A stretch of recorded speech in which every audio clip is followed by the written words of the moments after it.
Eh ben, l'année dernière, suite à la dépose de la cabane des Périades avec Jancé, on s'est rendu sur la vire où était cette cabane et on a pris quelques mesures pour essayer de reconstruire plus ou moins à l'identique une cabane pour 6-7 couchages. Voilà. Donc on essaye de la faire un petit peu plus grande et un petit peu plus haute pour que ce soit plus confortable. Et quelles sont les contraintes pour toi pour une cabane comme ça en montagne? La contrainte principale, c'est comment l'amener. Donc on a prévu de faire la cabane en 2 morceaux comme une poupée russe, donc une partie base de vie et une partie toiture qui s'assembleront l'une sur l'autre par l'hélicoptère. Donc il ne faut pas qu'on dépasse des charges de 750 kg pour cela. Et au niveau du matériel, tu as utilisé quoi là? Au niveau du matériel, des matériaux classiques, du sapin, du mélèze pour le bardage et en isolant pour rester léger, on a mis du polyuréthane. Et toi, de prendre la relève des anciens qui avaient monté tout ça à pied, de construire quelque chose là-haut, ça te fait quoi en tant que charpentier de la vallée?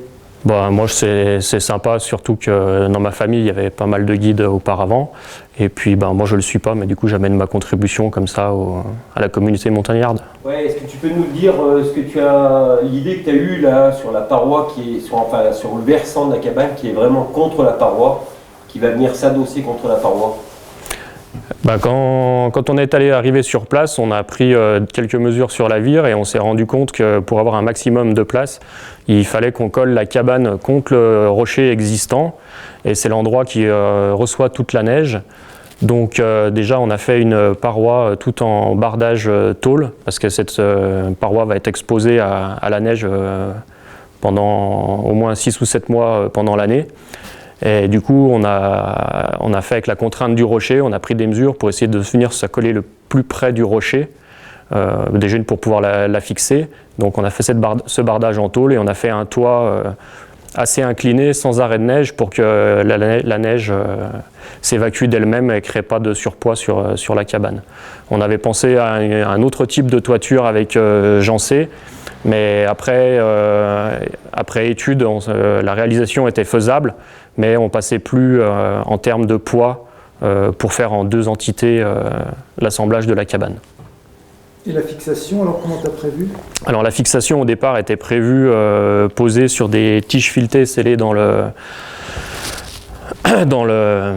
granit, et puis au final on s'est orienté sur une base avec 4 plots béton que l'entreprise Dumas va venir nous offrir sa collaboration là-dessus, ce qui permettra que ce soit beaucoup plus pérenne dans le temps et beaucoup plus costaud pour tenir cette cabane qui est quand même qui fait à peu près 1,5 tonne, 1,6 tonne une fois terminée et aménagée, quoi. Ouais, est-ce que tu peux nous dire un peu, Fred, les retours que tu as eus sur la cabane des Périades qu'on a déposée l'été dernier? Pour la construction de la cabane de la Tour Rouge, on est reparti un petit peu sur la même type de fabrication que la cabane des Périades, parce qu'on a eu de bons retours des personnes qui sont montées cet hiver, malgré la fermeture de l'Aiguille du Midi, qui sont montées dormir et passer un moment à la cabane. Donc apparemment l'isolation fonctionne bien, elle est étanche et elle n'a pas souffert des intempéries cet hiver. Donc on est reparti sur un peu le même principe de construction, en tout cas dans l'ossature, pour construire la cabane de Tour Rouge. Voilà.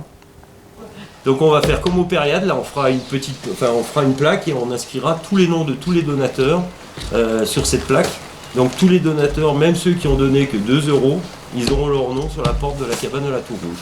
Donc leurs enfants ou petits-enfants, quand ils monteront coucher, ils verront le nom de leur papa qui a participé à la construction de cette cabane.